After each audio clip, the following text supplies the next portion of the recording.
भाइ 5-10 मिनट मात्रै रेकर्ड गरौँ है त, धेरै नगर्ने। अनि डेमो हेरौँला। अब रिमोट जोड्न बिर्स डिस्कभरेबिलिटी बुझ्नुभयो?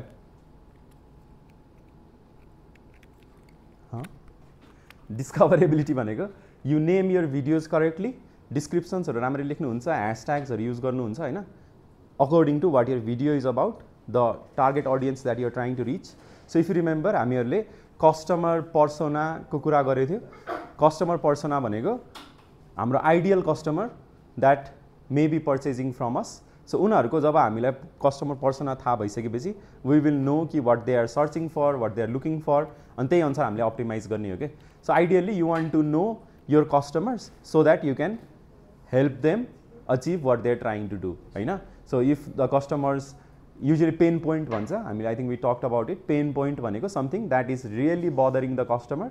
सो जे चिजले कस्टमरलाई बदर गरिरहेछ त्यो कुरालाई हामीले सल्भ गर्न सक्यो भने चाहिँ सेल्स हुने भयो होइन, हाम्रो पनि बिजनेस अब्जेक्टिभहरू मिट हुने भयो।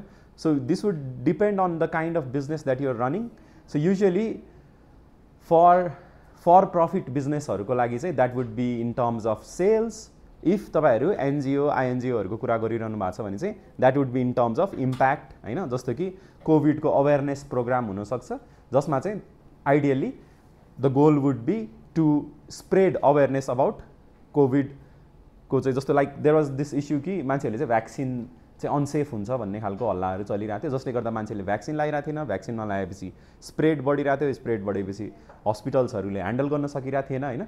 सो एउटा भिसियस साइकलमा कुदिरहेको थियो नि त। सो त्यो केसमा अब के गर्नु पऱ्यो त, we would need some campaigns, marketing नै गर्ने हो जसमा चाहिँ प्रोभाब्ली सोसल डिस्टेन्सिङलाई एडभोकेट गर्ने, मान्छेहरूलाई चाहिँ मास्क लाउनुपर्छ भन्ने कुरा भन्ने, हात धोइरहनुहोस् भनेर भन्ने होइन, और इभन हात धुने सही तरिकाहरू सिकाउने होइन।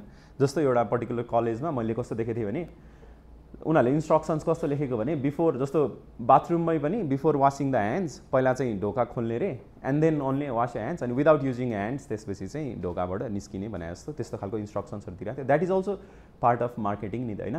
त्यो पनि त उसले पोस्टर बनायो, त्यसलाई त्यहाँ पब्लिस गर्यो। So like we talked about advertising is changing the consumers behaviour होइन, उसको बिहेभियर चेन्ज गर्नु हो। So that could be as complex as psychology change गर्ने होइन, उसको त्यो होल थिङ्किङ नै चेन्ज गरिदिने, उसले केही चिजलाई डेमोनाइज गरिरहेछ और केही चिजलाई चाहिँ के मानिरहेछ त्यो उसको मान्यता नै परिवर्तन गर्ने, द्याट्स वान थिङ।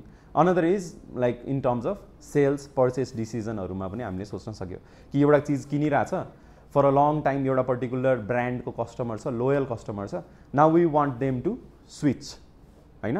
लाइक इलेक्सन्सहरूमा तपाईँहरूले देख्नुहुन्छ कि मान्छेहरूले they have been voting for generations एउटा पर्टिकुलर पोलिटिकल पार्टीलाई, देन अब स्विच गराउनु पऱ्यो नि त। एन्ड अब त्यसको लागि कसरी क्याम्पेनहरू अगाडि लाने, that is also part of marketing के। So ideally marketing runs so much of our world, हामीहरूले लिटरली एभ्रिथिङलाई मार्केटिङ भन्न मिल्छ। अनि त्यो हिसाबमा अब मार्केटिङको प्रिन्सिपल्सहरू would be applied across different channels as well, जसमा चाहिँ आज हामी युट्युबको कुरा गर्ने हो।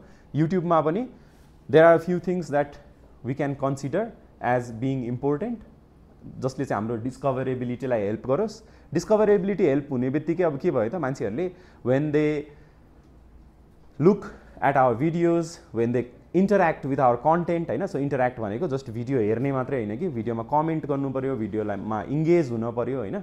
इङ्गेज भइसकेपछि hopefully if the video is designed correctly then हामीहरूले आफ्नो गोल्ससम्म मिट गर्न सक्छ होइन।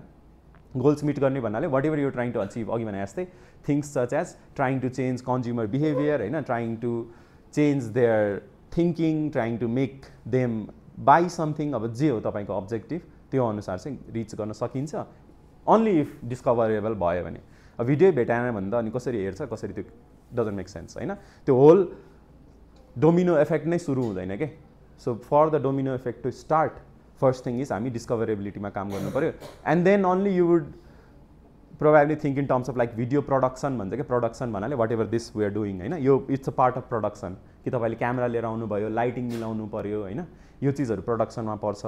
तर यो बाहेक चाहिँ जस्तो फर्स्ट डिसिजन त वुड प्रोभाब्ली बी भिडियो नै के बनाउने भनेर होइन। Discoverability because it is dependent on whatever the people are interested in होइन। सो मास जेमा इन्ट्रेस्टेड छ, again what you're trying to achieve could be different, तर आइडियल्ली हामीहरूले if you think in terms of एउटा content क्रिएटरको पर्सपेक्टिभबाट हेर्ने हो भने चाहिँ युजली ट्रेन्डिङ कुराहरू होइन, जस्तो अहिले तपाईँहरूले प्रोबेबली इजरायलको बारेमा अर इरानको बारेमा कन्टेन्टहरू एक्कासी, अब I don't know if you follow world politics होइन, तर इरानको बारेमा कन्टेन्टहरू इज फ्लोइङ क्या, अब everywhere you will start to see this happening के अक्रस डिफ्रेन्ट च्यानल्स। अब स्पेसिफिकली युट्युबको कुरा गर्दाखेरि चाहिँ you will see this happening. अब probably Dhruv Rathee is also going to come up with a content होइन, इरानसँग अमेरिकासँग इरानको किन यस्तो दुश्मनी हो भनेर होइन, अर एनीबडी एल्स तपाईँहरूले अरू कोही युट्युबरहरूलाई फलो गर्नुहुन्छ भने this is going to come because that's trending होइन, जे ट्रेन्डिङ छ त्यसलाई लिएर कन्टेन्ट बनाइरहेको हुन्छ। समबडी अल्सो पोइन्टेड आउट कि त्यो मेघालयमा एउटा पर्टिकुलर इन्सिडेन्ट भएको थियो नि, इफ यु रिमेम्बर, हस्बेन्डलाई हनीमुनमा मार्यो भन्नेवाला एउटा इन्सिडेन्ट थियो होइन। अनि त्यसको चाहिँ ब्याकल्यास चाहिँ के आइदियो भने उसको बहिनीले चाहिँ अहिले चाहिँ सिम्प्याथी कन्टेन्ट बनाइरहेछ भनेर, उसको बहिनी चाहिँ कन्टेन्ट क्रिएटर रहेछ कि अनि भनेर अब ब्याकल्यास आइरहेछ। बट देन अब that's what content creators do होइन, त्यो जे कुरा सर्च भइरहेछ, जे कुरा ट्रेन्डिङमा छ त्यसकै बारेमा कन्टेन्ट बनाइरहेको हुन्छ। अब अरूले पनि बनाइरहेछ नि, उसको बहिनीले मात्रै त बनाइरहेको छैन होइन, तर उसकै बहिनीले बनाइदिँदाखेरि चाहिँ अलिकति ब्याकल्यास देखिरहेछ होइन। But how can we know कि what's trending, how can we know कि what people are searching for होइन। So what we usually do, हामीहरूले पनि के गर्छ भन्दाखेरि चाहिँ we help businesses manage their social media, which means creating TikTok videos, creating YouTube shorts, यस्तो कामहरू हामीले गर्छ होइन। That's what we do for a living. अनि in order to do that we need to use few tools जसले चाहिँ helps us understand the audience. So हामी ideal audience होइन, सो हामीले जुन कन्टेन्ट कन्ज्युम गरिरहेछ त्यो content may not resonate with their target audience के। जस्तो कि हामीले एउटा रिसोर्टको एडहरू बनाइरहेछ, अब त्यो रिसोर्टलाई कस्तो खालको मान्छे आइदियोस् भन्ने छ, अब म जस्तो मान्छे त होइन होला होइन, जसले गर्दाखेरि मैले जुन कन्टेन्ट हेरिरहेको छु जहाँबाट म इन्सपायर भइरहेको छु नि, that content may not be the same as उसको टार्गेट कस्टमर, बुझिरहनु भएको छ। सो अब मैले भिडियो बनाउँदै गर्दाखेरि उसको टार्गेट कस्टमरलाई मनपर्ने भिडियो बनाउन अलि अप्ठ्यारो भयो कि, किनभने मैले कन्ज्युम गर्ने content does not match.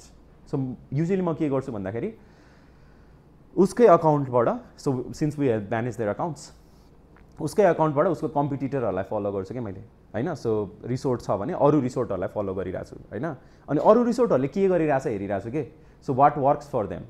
So अस्ति रिसेन्टली के भयो भने there is this one video जसमा चाहिँ कस्तो खालको भिडियो थियो भने जङ्गलको बिचमा रहेको रिसोर्ट, अनि तपाईँ चाहिँ घुम्न आउनुभयो भने होइन आफ्नो मायालुसँग यस्तै यस्तै भन्नेवाला थियो। त्यसले आफ्नो रिसोर्टको नाम चाहिँ भनेन क्या त्यो भिडियोमा होइन।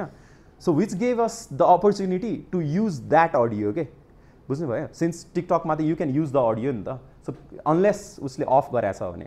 सो त्यो हामीले के गर्यो, युज दिस अडियो गर्यो because since that video already had a few engagement होइन, त्यो भिडियो इज प्रुभन के यो अडियो वर्क्स बिकज यहाँनिर डिफ्रेन्ट इमोसन्सहरू इन्टरेक्ट भइरहेछ के होइन, जङ्गलको बिचमा रहेको रिसोर्ट यताउता भन्दाखेरि त होइन।